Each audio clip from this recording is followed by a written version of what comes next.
In his novel Coming Up for Air, George Orwell wrote about the streamlined men who think in slogans and talk in bullets. He penned that telling line on the eve of the outbreak of World War II. Crucially, they were written in the face of fascist and communist totalitarianism. From the evidence we have, the assassin of Charlie Kirk believed that Kirk was a fascist and therefore deserved to die. I want to reflect upon the accusation that Charlie Kirk was a fascist. The accusation is false and is based upon a false understanding of the word fascism. False understandings of words violate truth. They kill the meaning of words. They also severely hinder reasoned discourse. In addition, the misuse of the particularly inflammatory words fascism and Nazism can and have led to acts of violence. Those who think in slogans talk with bullets. If we are ever going to be able to have productive discussions about our differences, it is essential that we use the precious gift of language properly. Political violence is not new to our country. As you can tell, I'm not young. Born in 1950, I grew up in an era of politically motivated assassinations. As a young boy, I told my mother that they said on the television that President Kennedy was shot. That Sunday after the assassination, as did many, we went to church, even though that was not our regular practice. We returned and turned on the television to see Lee Harvey Oswald killed. I remember my mother awakening me to tell me that Martin Luther King Jr. had been assassinated. Later, Senator Kennedy, whose speech in Indianapolis helped to avoid a riot, was assassinated by the Palestinian Sirhan Sirhan. A few years later, the segregationist presidential candidate George Wallace was shot and paralyzed for life. So I grew up in an era of political violence. Clearly, it has returned with murders perpetrated by the politically motivated from the left and the right. However, the murder of Charlie Kirk is different for two reasons.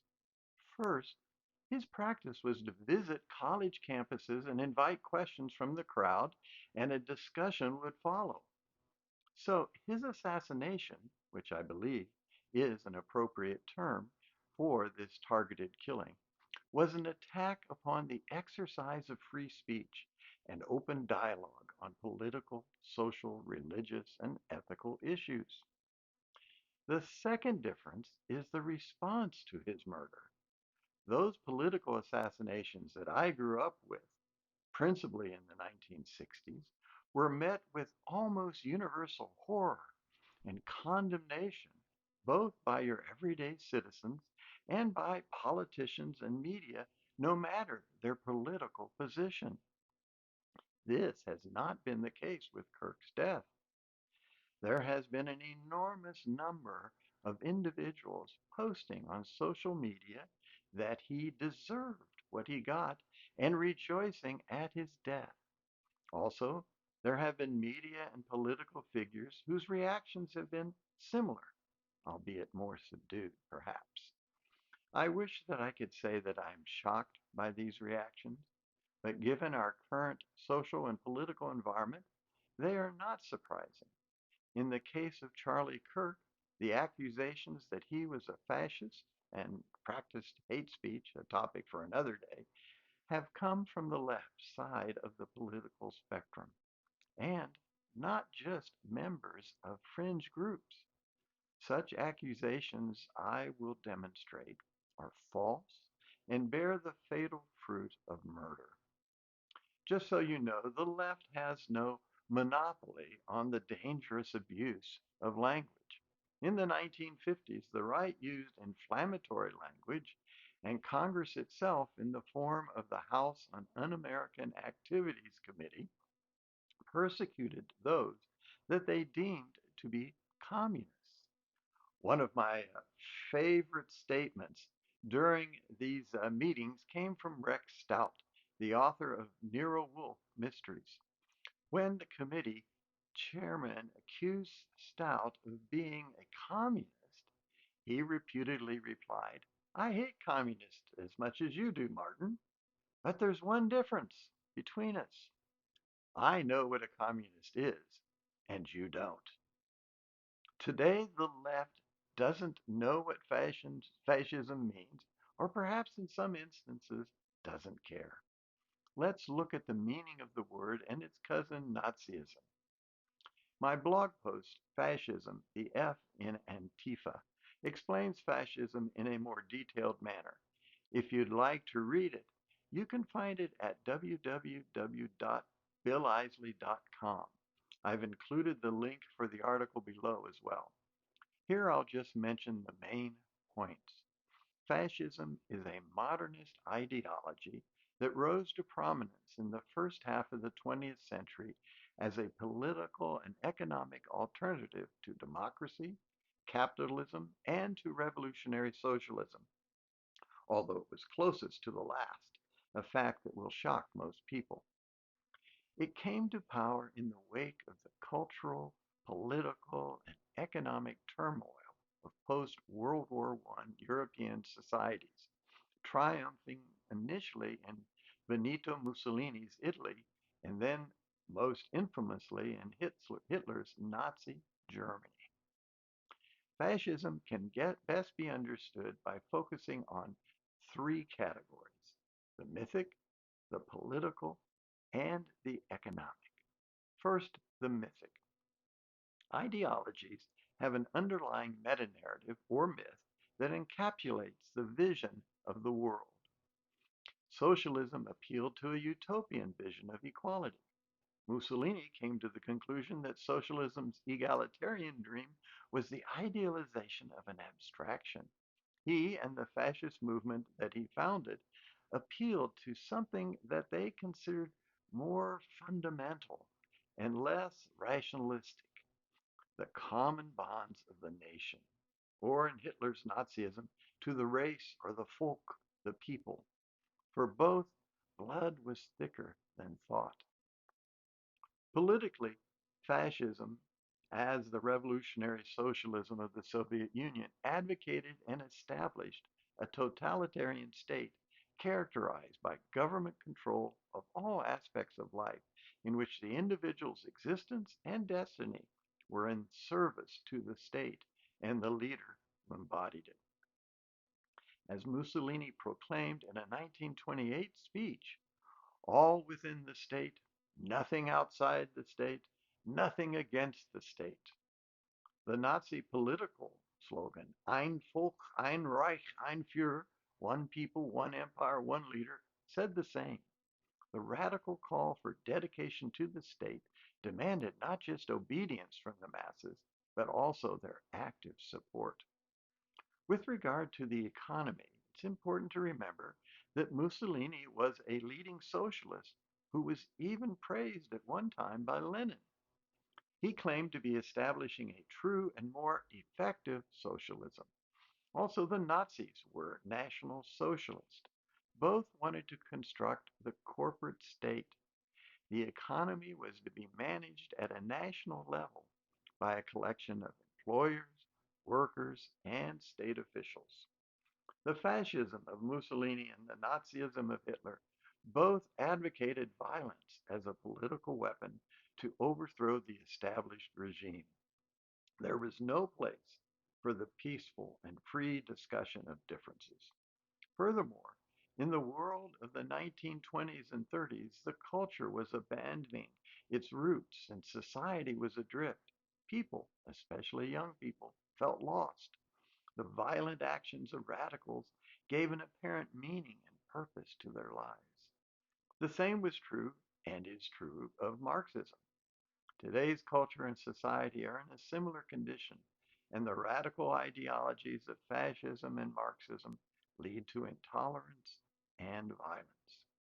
Clearly, Charlie Kirk was not a fascist or a Nazi. He argued for free market capitalism, not a state run economy. He spoke against violence and for open dialogue on difference. He did not believe one race was superior to another, but as a Christian, he believed in the dignity of all humans as made in God's image. And obviously, as a Christian, he would not hold to the atheistic views of fascism and Nazism. However, the dangerous misuse of those terms and the misapplication of them, even by prominent political leaders and academics, has made those who follow them or been indoctrinated by them to think that Kirk was a fascist and a threat to American democracy. Unfortunately, the left has a long established practice of abusing the terms fascist and Nazi for political and propaganda purposes. After I published 8 years ago the blog post, Fascism, the F in Antifa, I learned that after World War II, Stalin and the Soviets called everyone a fascist who was not a communist.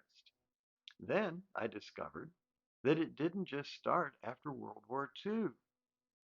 Arthur Koestler's essay in the book The God That Failed tells us that in the early 1930s, before Hitler took over, the communists called the more moderate German social democrats social fascists and tools of the Nazis. Furthermore, the feminist Betty Friedan, in her 1963 book, The Feminine Mystique, wrote that the traditional American housewife lived in a comfortable concentration camp. She also applied the slogan used by the Nazis, Kinder, Küche, Kirche, children, kitchen, church, to describe the traditional view of the housewife's role. To do her justice, she later regretted and retracted the concentration camp analogy. In the 1960s and 70s, the ugly description of the police by the leftist protesters was fascist pigs. And of course, the Antifa movement of this century considered their opponents fascist, against whom violence was justified. The left needs to renounce both this misleading name calling of their conservative opponents and the fallacious comparison of them to Nazis. For one thing, those who know what these terms mean find it difficult to take seriously anything else that someone says when they misuse the words. To call a Charlie Kirk a Nazi is to kill the meaning of the word. Finally, when you call a group or a person a fascist, a Nazi, and even a Hitler, you invite violent reactions. We desperately need to overcome our contemporary soundbite, slogan dominated political discourse. It is certainly present on the internet and social media that goes beyond that. Our politicians and journalists need to resist the temptation to win an argument by a catchy phrase, a gotcha moment. The teachers and professors of our educational institutions need to teach, educate, and not propagandize their students. Such simplification results in lies and leads to violence. Words can result in killing, as was the case in the murder of Charlie Kirk. George Orwell warned us of the streamlined men who think in slogans and talk in bullets. Their answer to Charlie Kirk's arguments was not reason, but a bullet. It is my hope and prayer that what he said and stood for will not be silenced. Where do we go from here? Christians, I urge you, in the words of the Apostle Peter, to be prepared to make a defense to anyone who asks you for a reason for the hope that is in you, yet do it with gentleness and respect. And to everyone, let us take up God's invitation in Isaiah. Come, let us reason together. As always on this channel, Thinking Wisely with Dr. Isley, comments are welcome. If you wish to receive notice of these videos, please click the subscribe button. Thank you for listening.